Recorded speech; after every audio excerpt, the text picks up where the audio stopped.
So where did we get the idea of individual rights? Do I even need to answer that question by now? From the Catholic Church, believe it or not.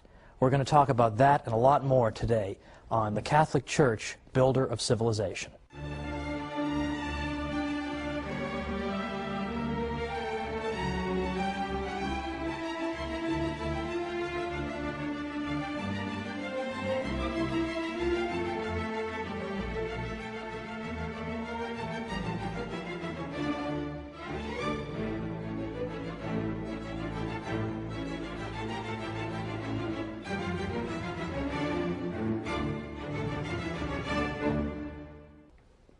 Welcome to the Catholic Church, Builder of Civilization.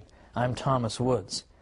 In all the episodes up through today, we've been talking about aspects of Western civilization that are indebted to the Catholic Church. And yet, most people know nothing about this. So it's time we rectify that. Now today, I've got something else interesting for you that I think most people don't know about and they're not taught in school. But what was the first modern legal system in Europe? Guess what? It wasn't English common law, it was the canon law of the Catholic Church. Because for the first time, you had a single systematic body of law. Canon law, of course, the Church's law, became a model for the emerging states of Western Europe. Because what in fact happened is that the Church's law had never really, until about the 12th century, had never been collected into a single source. It was scattered everywhere. If you wanted to find church law, there was no book you could go to. You would find aspects of church law in the Bible, in the church fathers, in local councils, ecumenical councils, papal statements, whatever. But there was no systematic source that you could consult.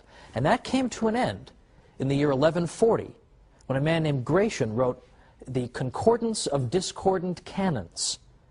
And this work brought together and synthesized all these various sources of the Church's law, brought them together and made them into a single coherent whole. And in effect, by doing that, Gratian showed the Western world how you put together a legal system, how you take disparate elements that are scattered and you bring them together into a single whole that makes sense. Now, this is not always so easy, because when you have so many sources of law, it's not surprising that sometimes you find contradictions. One source says you should do A, another source says you should do B. When you're bringing the law all together, how do you resolve that? Should you do A or B? And what Gratian and other canon lawyers showed is that you use the idea of natural law to arbitrate between these two alternatives. So, in other words, the idea of natural law is that there are certain principles, even before human beings write up any law, there are certain principles that we know to be right, that we know to be wrong, because they are written on our hearts, as we learn in the Bible. So the natural law becomes the way you decide, is this the rule we should abide by, or is this rule? Natural law can help you adjudicate that. Well, the countries of Western Europe, as they were coming out of the feudal period of Europe, they had totally scattered legal systems too. They had this kind of law, that kind of law, all kinds of directives all over the place, and no coherence. So when they went to put together a modern legal system, what did they consult as a model? The canon law of the Catholic Church. Don't you think that's kind of interesting? Well, it's not just the structure of the canon law that's important. It's not simply that it showed people how to take a lot of different sources and put them together into one code of law. That's important. But it's also the content of canon law that matters. It's also some of the things that canon law taught rubbed off on law in general. For instance, the Church had jurisdiction over marriage in the Middle Ages, and the canon law of marriage held that a valid marriage involves the free and informed consent of both the man and the woman. So you can't force people to get married, you can't get them drunk and then get them married, you need to have their free and informed consent. Well, what does that mean? Well, in fact, Harold Berman, who's probably the greatest historian of law in the Western tradition by far, he's a 20th century historian, Harold Berman says that right here in the Church's canon law of marriage, emphasizing consent as the heart of the marriage bond. He says here were the foundations not only of the modern law of marriage, but also of certain basic elements of modern contract law, namely the concept of free will, that you have to enter into a contract freely the same way you do in a marriage. We also see, he says, the related concepts of mistake, duress, and fraud, because the Church's canon law of marriage also told us that if people have made a mistake about the identity or some important quality of their putative spouse, that the marriage is also not valid. So these are basic aspects of all contract law, and yet here they are deriving from the canon law of marriage, not particularly well known.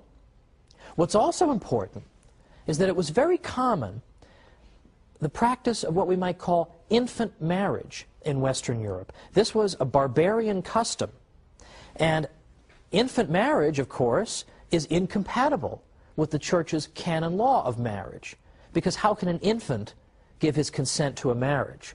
So it was with the implementation of the canon law of marriage that the barbarian custom of infant marriage was abolished altogether. Now, one of my favorite aspects of all this is that the Church's canon law, coming into being in a systematic way in the 12th century, for the first time is now bringing into Western European practice, for the first time since the barbarian invasions, a clear emphasis on the importance of rational trial procedures. Now, what do I mean by that? Typically, in barbarian modes of law, reason was not employed to determine who was guilty and who was innocent. Rather, magical modes of determining guilt or innocence were used, modes of ordeal. So, for instance, one barbarian method of determining whether you were guilty or innocent consists of what we might call the ordeal by hot water. And here you'd take the accused person and you'd bring him over to a cauldron in which boiling water had at the bottom a stone. And it was required of the accused to reach into that scalding water and pull the stone out. Then they would bandage his arm, because of course it's scalding water and his arm's not doing too well at this point. Then they'd wait 3 days. When they take off the bandages, if he has begun to scab up on his arm, then that means he's innocent. But if he hasn't yet started to scab up, that is indication of his guilt. Well, who wants to be subject to this kind of procedure? This is exactly the kind of thing that the rational trial procedures emphasized in canon law helps to bring to an end. Now, another barbarian method of determining guilt or innocence is the ordeal by cold water. Well, that sounds fine. Cold water, refreshing, right? Well, the ordeal by cold water consisted of tying a person's hands together and his feet together and throwing him in the river, and then observing to see whether he sinks or floats. Now, in many versions of the ordeal by cold water, if you float, that is indication of your guilt. You might think that floating would mean you're pure, like ivory soap, you're 99.44% pure, but to the contrary, the thinking was that perhaps the divine principle in the water is trying to eject you by not allowing you to sink. So that's an indication of your guilt. Well, again, nobody would want to live under that system.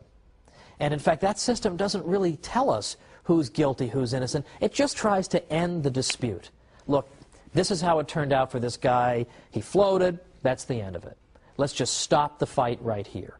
Instead of pursuing justice, barbarian law simply tried to stop feuding and fighting by just coming up with some kind of an answer, even though it was a totally arbitrary answer, whether the guy floats, whether his arm scabs up. This is exactly what canon law was opposed to. So, canon law, the first modern legal system in Western Europe. But there's much more to be said about the Church's contributions here, because as long as we're speaking about law, we can speak about the concept of rights. That I have a right to life. I have a right to own property. I have a right to enter into a contract or enter into a marriage. I have the right to defend myself in a court of law. All these things are rights. Where does that idea of rights come from? For a long time...